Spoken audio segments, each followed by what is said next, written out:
ચલો મિત્રો, હવે હું લઈને આવ્યો છું તમારા માટે ધોરણ 6નું ગણિત પ્રેક્ટિસ પેપર. ધોરણ 8ના આપણે એક પ્રેક્ટિસ પેપર આગળ વાત કરી ચૂક્યા છીએ. તમારા નાના જે ધોરણ 6માં ભણતા વિદ્યાર્થી મિત્રોને અથવા આજુબાજુમાં રહેતા વિદ્યાર્થી મિત્રોને જાણ કરજો કે સર તમારા માટે ધોરણ 6 માટે પણ પ્રેક્ટિસ પેપર લાવી દીધું છે. તો મારા વાલા મિત્રો, હવે આપણે ધોરણ 6ની પ્રેક્ટિસ પેપરની શરૂઆત કરીએ. સેમ જે ધોરણ 8માં આવે છે એ જ પેટર્ન આમાં રહેશે. પહેલાં MCQ શોર્ટ ક્વેશ્ચન આન્સર આવશે, જે વિભાગ એ રહેશે. તો આપણે આગળ વધીએ. એમાં પહેલા પ્રશ્નની શરૂઆત કરીએ તો એમાં આપ્યું છે કે જો n બરાબર 2 હોય તો 4n બરાબર કેટલું? nની કિંમત આપણને આપી દીધી છે n બરાબર 2. તો આપણે 4nની કિંમત શોધવાની છે. 4 nની જગ્યાએ કેટલા મૂકશું? 2. 4 દુ nની કિંમત આપી દીધી, nની કિંમત 2 મૂકી દીધી. વચ્ચે કોઈ ચિહ્ન નથી, એનો મતલબ કે મિત્રો એ ગુણાકારમાં હશે. 4 દુ કેટલા થશે મિત્રો? 8. આ આપણો જવાબ. કેટલું સિમ્પલ છે ને? ચલો નંબર 2ની વાત કરીએ તો વિદ્યાર્થી મિત્રો, અહીંયા નંબર 2માં આપણને જે ક્વેશ્ચન આપ્યો છે એ છે એક લંબચોરસની પરિમિતિ 50 સેમી છે. જો લંબચોરસની પહોળાઈ 10 સેમી હોય તો તેની લંબાઈ કેટલા સેમી થાય? હવે અહીંયા મિત્રો તમને લંબચોરસની પરિમિતિની વાત કરી છે, તો એની પહેલાં આપણે એનું સૂત્ર જોશું કે એનું સૂત્ર શું છે મિત્રો. તો તમે બધા જાણતા જ હશો. ના જાણતા હોય તો મિત્રો આ સૂત્રને નોંધી દેજો કે લંબચોરસની પરિમિતિ બરાબર 2 ગુણ્યા કૌંસમાં લંબાઈ વત્તા પહોળાઈ. આ સૂત્ર કઈ રીતે આવ્યું એ બધું વિશેષ જે માહિતી છે એ આપણે હવેના જે લેક્ચર છે એ એમાં દરેક ચેપ્ટર વાઇઝ આપણે એમાં આવવાના છે, એમાં જોઈ લેવું મિત્રો. તો આ સૂત્ર નોંધ કરીને હાલ પૂરતું રાખજો. અને તમે જ્યાં સુધી ગણિત સાથે છો, ધોરણ 7, 8, 9 તમારી સાથે આવતું રહેશે. તો અહીંયા આપણે વાત કરીએ કે લંબચોરસની પરિમિતિ તમને આપી દીધી છે મિત્રો. લંબચોરસની પરિમિતિ તમને આપી છે. કેટલી છે? 50 સેમી. હવે એનું સૂત્ર શું છે મિત્રો? 2 ગુણ્યા કૌંસમાં શોર્ટ ફોર્મમાં લખશું, લેન્થ માટે L અને બ્રેથ માટે B ઇઝ ઇક્વલ ટુ 50. લંબાઈ લંબાઈ આપણે શોધવાની છે. પહોળાઈ 10 સેમી મિત્રો આપી દીધી છે. પેપરમાં જવાબ લખી દીધા છે, એ અગાઉ વિદ્યાર્થીઓએ સોલ્વ કરેલું છે મિત્રો, એનું છે, પણ એને આપણે ધ્યાનમાં ન લઈએ. પહોળાઈ આપણને 10 સેમી આપી છે, 50.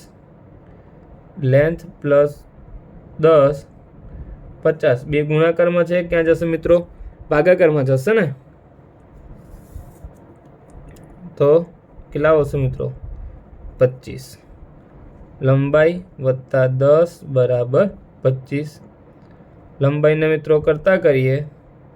25 પ્લસ 10 છે, એ સાઈડ એની ચેન્જ કરશે તો જમણી બાજુ જશે તો શું થશે? પ્લસ 10 છે તો સાઈડ ચેન્જ કરી અને -10. લેન્થ બરાબર 15 સેમી. તો આ તમારો શું થઈ ગયો મિત્રો? જવાબ. મિત્રો હવે આપણે ત્રીજા પ્રશ્નની વાત કરીએ. 3.5 મીટર બરાબર ખાલી જગ્યા સેમી. તો હવે તમે બધા જાણતા જ હશો કે 1 મીટર બરાબર શું થશે મિત્રો? 100 સેમી. કેટલા મીટર છે? 3.5 મીટર બરાબર ક્વેશ્ચન માર્ક સેમી. શું થશે? 3.5 નીચે છે, ક્યાં જશે? ઉપર. 1 ઉપર છે, નીચે ગુણ્યા 100. પોઈન્ટ દશાંશ ચિહ્ન હટાવશું મિત્રો. હવે 1 દશાંશ ચિહ્ન છે એ નીકળી જશે, એટલે છેદમાં કેટલા થઈ જશે? 10 ગુણ્યા 100. 0 0 મિત્રો ઉપર નીચે કટ. 35 ગુણ્યા 10, 35 ગુણ્યા 10 કેટલું થશે મિત્રો? 350 સેમી તમારો શું થશે? જવાબ.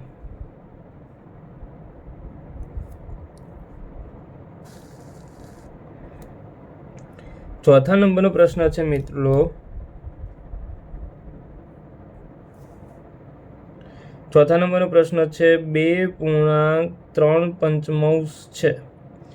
મિશ્ર અપૂર્ણાંકમાં આપ્યું છે મિત્રો અને આપણે એને અપૂર્ણાંક સ્વરૂપે એટલે કે મિશ્ર અપૂર્ણાંકમાંથી આપણે એને અશુદ્ધ અપૂર્ણાંકમાં ફેરવવાના છે.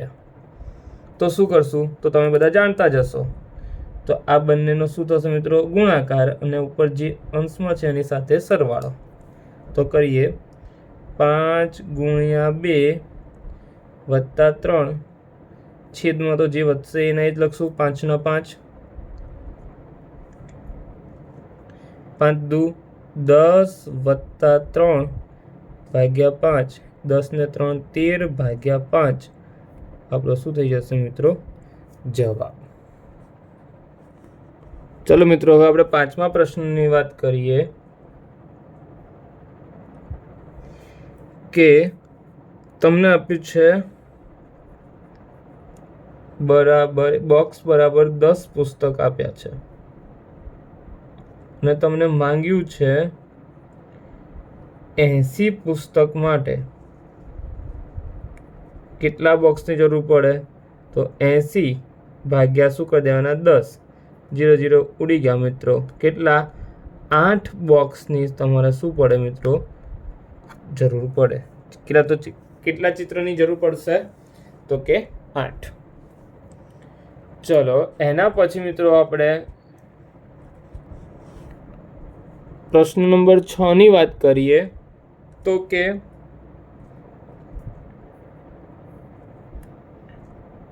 2/3 અને 20/30 સમાન ગુણોત્તર છે. તો અહીંયા તો 2/3 અને અહીંયા આવશે 20/30. 0 0 ઉડી ગઈ મિત્રો. શું જવાબ આવ્યો? 2/3. 2/3 કેવા છે? સમાન ગુણોત્તર છે. અને એમાં ફર્સ્ટ નંબરની જે આપણી ખાલી જગ્યા છે એની વાત કરીએ કે 4 એ 20નો ખાલી જગ્યામાં ભાગ છે. 4 એ 20નો ખાલી જગ્યામાં ભાગ છે. તો શું કરી દેવાનું? 20 ભાગ્યા શું કરી દેવાના? 4. 4 પંચા 20. શું કેટલામો ભાગ છે? 5મો ભાગ છે. નંબર 2, ચોરસની બાજુની લંબાઈ L સેમી હોય તો તેની પરિમિતિનું સૂત્ર. શાનું હવે આવ્યું મિત્રો? ચોરસની પરિમિતિ. હવે તમે બધા જાણતા જ હશો ચોરસમાં 4 4 બાજુ કેવી હોય? સમાન હોય. તો ચારે બાજુનો સરવાળો એટલે લંબાઈ વત્તા લંબાઈ વત્તા લંબાઈ એટલે એને શું લખાશે? 4 ગુણ્યા લંબાઈ. એ આપણી ચોરસની પરિમિતિનું શું બની ગયું આપણી પાસે? સૂત્ર. નંબર 3 વાત કરીએ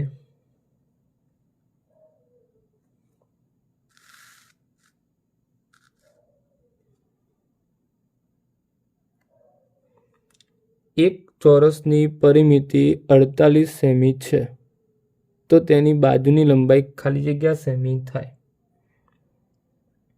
સૂત્રમાં આપણે લખ્યું ચોરસની પરિમિતિ બરાબર 48 સેમી. સૂત્ર મેં તમને ઉપર જ જણાવ્યું છે 4 ગુણ્યા લંબાઈ બરાબર 48. ગુણાકારમાં છે મિત્રો. શું ક્યાં જશે? ભાગાકારમાં. સરવાળામાં હોય તો બાદબાકી, બાદબાકીમાં હોય તો સરવાળામાં. ગુણાકારમાં હોય તો ભાગાકાર અને ભાગાકાર હોય તો ગુણાકારમાં. ક્યારે? બરાબરની એક બાજુથી બીજી બાજુએ જ્યારે આપણે લઈ જઈએ છીએ ત્યારે. અહીંયા ગુણાકારમાં હતું તો ક્યાં જતું રહ્યું? ભાગાકારમાં. 12 ચોક 48, 4 4 ઉડી ગયા મિત્રો. તો લંબાઈ L બરાબર 12 સેમી. એકમ ખાસ જોવાનું, સેમી આપ્યો છે, મીટર આપ્યો છે, કિલોમીટર આપ્યો છે,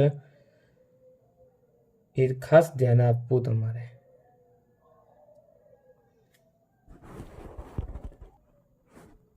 તો હવે મિત્રો આપણે નંબર 4ની વાત કરીએ. 4માં શું કીધું છે? બે જોડાયેલા ચોરસ માટેનો નિયમ જણાવો. હવે તમને આ બધો નિયમ ખ્યાલ જ હશે, તો હું તમને શોર્ટમાં સમજાવું છું મિત્રો. એક ચોરસ છે, તેની કેટલી બાજુ? બે જોડાયેલા ચોરસ છે,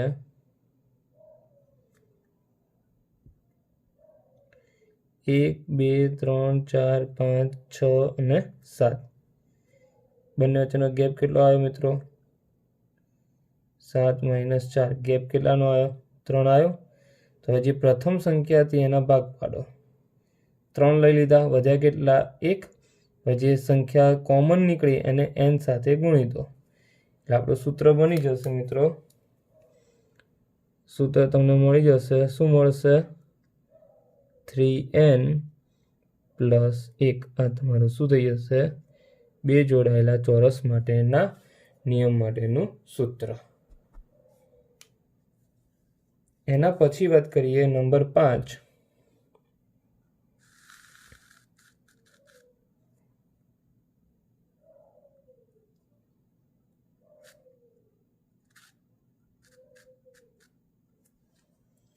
$8,000 ગ્રામ અને 10 કિગ્રાનો ગુણોત્તર જણાવો.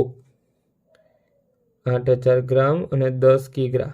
હવે બંનેના એકમો કેવા છે મિત્રો? તમે જોઈ શકો છો કે એકમો જુદા જુદા છે, અને જુદા જુદા એકમો હોય તો આપણે ગુણોત્તર મેળવી શકીએ નહીં. તો પહેલા સમાન ગુણોત્તર લાવીએ. તમે જાણો છો કે 1 કિગ્રા બરાબર 1000 ગ્રામ. કેટલા કિગ્રા હતું મિત્રો? 10 કિગ્રા બરાબર 10 × 1000, એટલે કેટલું થઈ જશે? 10,000 ગ્રામ. 1 × 1 અને પાછળ 4 શૂન્ય, 10,000 ગ્રામ થશે. હવે થઈ ગયું ને? ગ્રામ ગ્રામ બંને એકમ સમાન. તો હવે ગુણોત્તર મેળવી શકીએ આપણે કે 8,000 ગ્રામ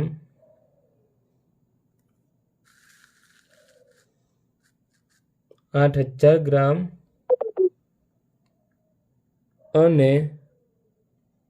10 કિગ્રાનો ગુણોત્તર. પ્રથમ સંખ્યા હોય ગુણોત્તરમાં અંશમાં લખશું. બીજી સંખ્યા અહીંયા ભલે કિગ્રા હોય પણ આપણે એનું જે ગ્રામમાં ફેરવ્યું, કારણ કે ગુણોત્તરમાં આપણે જાણીએ જ છીએ એકમો કેવા જોઈએ? સમાન. તો ફેરવી દીધા છે આપણે. 10,000 ગ્રામ એ લખશું. 0 0 ઉડી જશે, 0 0 ઉડી જશે, 0 0 ઉડી જશે, અને જવાબ હંમેશા અતિ સંક્ષિપ્ત સ્વરૂપમાં જ આપવાનું રહેશે. 8ના ભાગ પડશે. 4 દુ 8, 5 દુ 10, 2 2 ઉડી જશે મિત્રો. તો વધશે 4/5, એટલે કે 4/5. 4/5, અને આ તમારું શું થઈ જશે?